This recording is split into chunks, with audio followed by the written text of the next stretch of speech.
তো বন্ধুরা, সবাই কেমন আছো? আশা করি সবাই ভালো আছো। পায়েল বৌদির রান্নাঘরে তোমাদের সবাইকে স্বাগত। আমার রান্নাঘরের আজকের রেসিপি কাঁচকলা আলু দিয়ে স্বাস্থ্যকর পাতলা মাছের ঝোল। বন্ধুরা, স্বাস্থ্যকর রেসিপি সবসময় স্বাস্থ্যকরই হয়।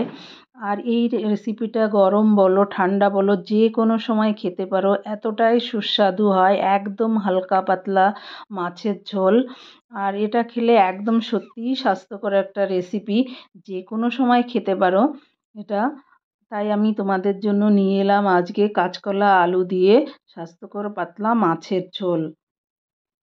চলে যাচ্ছি মূল রান্নাতে। বন্ধুরা, নিয়েছি এখানে কাঁচকলা, নিয়েছি এখানে লম্বা করে কাটা কাঁচকলা, আর নিয়েছি লম্বা লম্বা করে কাটা আলু আর সজনে ডাঁটা। একই রকম করে আমি কেটে নিয়েছি বন্ধুরা, দেখতেও ভালো লাগে, রান্না করতে তো ভালোই লাগে। আর এখন আমি নিয়েছি এখানে 6 পিস রুই মাছ, গাদা পেটি সহ। তাই এখন মাছের মধ্যে নুন আর হলুদটা আমি মেখে নেব ভালো করে। মাছটা ভাজার জন্য দিলাম হলুদ গুঁড়ো আর দিলাম নুন, দিয়ে মাছটাকে মেখে নেব। আর এখন আমি একটা নিয়েছি কড়াইতে দিয়ে দেব পরিমাণ মতো সর্ষের তেল মাছটা ভাজার জন্য। তেলটা ভালো করে গরম করে নেব, আর ওই মাছটা নুন হলুদটা ভালো করে মেখে নেব।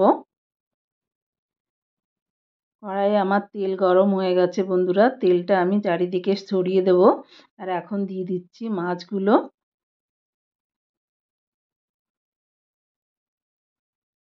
সব মাছগুলো দিয়ে দিলাম বন্ধুরা। এখন ওই দেখো এক পাশ হয়ে গেছে, আমি মাছগুলো উল্টে দিচ্ছি। মাছগুলো আমি সুন্দর করে ভেজে নেব, খুব বেশি কড়া করে ভাজবো না। দেখো মাছটা প্রায় আমার ভাজা হয়েই গেছে। দেখো বন্ধুরা, সুন্দর করে মাছটা আমি ভেজে নিয়েছি। এখন মাছগুলো তুলে নেব। আর এখন ওই তেলের মধ্যেই দিয়ে দেব প্রথমে টুকরো করা আলুগুলো। আলুগুলো দিয়ে দিলাম পুরো। এখন আমি আলুগুলোকে খানিকক্ষণ ভেজে নেব, কিছুটা নাড়াচাড়া করে। আমি এখন আলুর মধ্যে দিয়ে দেব অল্প হলুদ গুঁড়ো। আলুগুলোকে সুন্দর করে ভেজে নেব আগে আমি।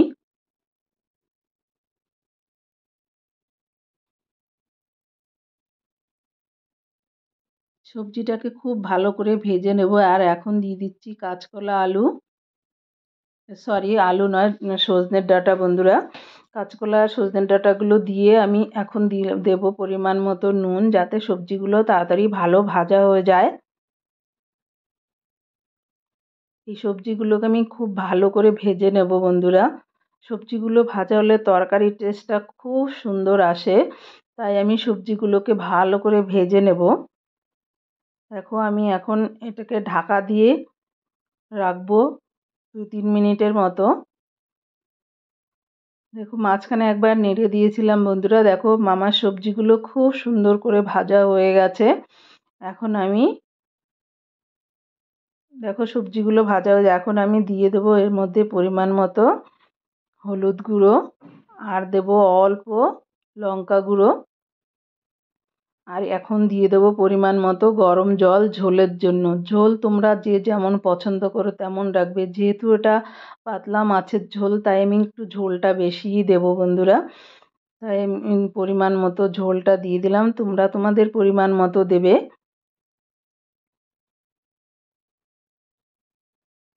দেব পরিমাণ মতো নুন। এখন আমি এটাকে ঢাকা দিয়ে 7 মিনিটের মতো রান্না করে নেব। দেখো এখন খুলে দেখাচ্ছি। দেখো ঝোলটা খুব সুন্দর ফুটে উঠেছে। এখন অ্যাড করব 5 থেকে 6টা কাঁচা লঙ্কা গোটা।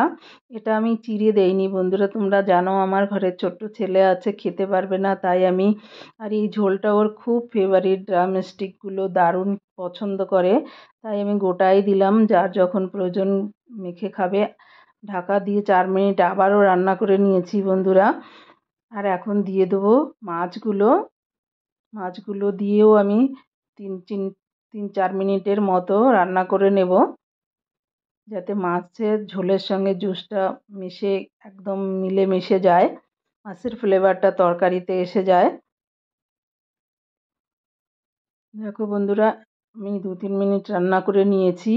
এখন আমি মাছগুলো তুলে নেব, কারণ আমি তরকারিটা প্রথমে ফোড়ন দেইনি।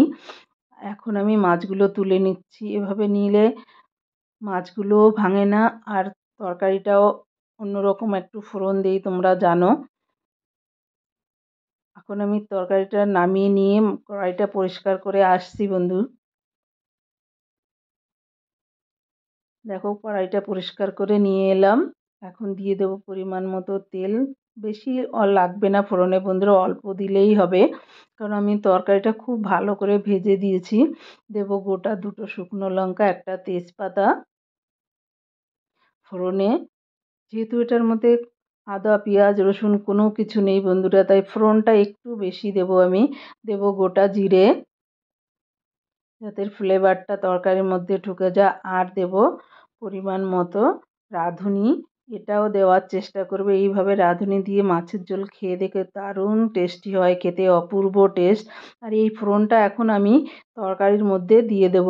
দেখো দুটোর মধ্যেই দেব আমি। এইভাবে দিয়ে দিলে বন্ধুরা, যে তরকারিটা ফোড়ন দিলে দেখবে তেল টেল উঠে যায়, এইগুলো ওঠে না। প্রথমে আমি শুকনো পোর্শনটা দিয়ে দিলাম, যেটা মাছগুলো তুলে রেখেছিলাম, আর এর ওপরে এখন আমি দিয়ে দেবো ঝোলটা। এইভাবে করলে তরকারি খুব টেস্টি হয়, তোমরা একবার ট্রাই করে দেখতে পারো। তারপর আমাকে কমেন্টসে জানিও বন্ধুরা কেমন হলো। আর এইভাবে মাছের ঝোল বানালে খেতে তো দারুণ হয়। এটা ঠান্ডা বলো গরম বলো যে কোনো সময় খেতে পারো, একদম স্বাস্থ্যকর একটা রেসিপি। ঢাকা দিয়ে 2 মিনিটের মতো রান্না করে নেব আবার। দেখো খুলে দেখাচ্ছি।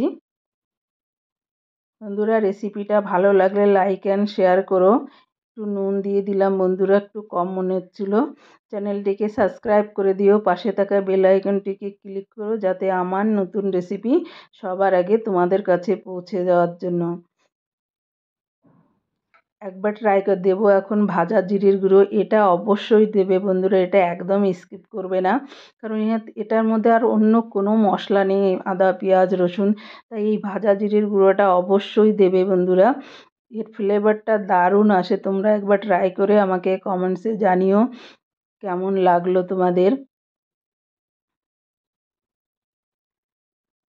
দেখো কত সুন্দর লাগছে দেখতে, একদম স্বাস্থ্যকর রেসিপি বন্ধুরা। আমার রান্না একদম ডান। এখন আমি সার্ভ করে দেখাচ্ছি তোমাদের। দেখো কত সুন্দর লাগছে দেখতে, দেখে খেতে ইচ্ছে করে একদম গরম ভাতের সঙ্গে। আর অন্য কোনো রেসিপি না হলেও চলবে বন্ধুরা, এতটাই টেস্টি হয় এই রেসিপিটা। থ্যাংক ইউ বন্ধুরা লাস্ট অব্দি আমার ভিডিওটা দেখার জন্য।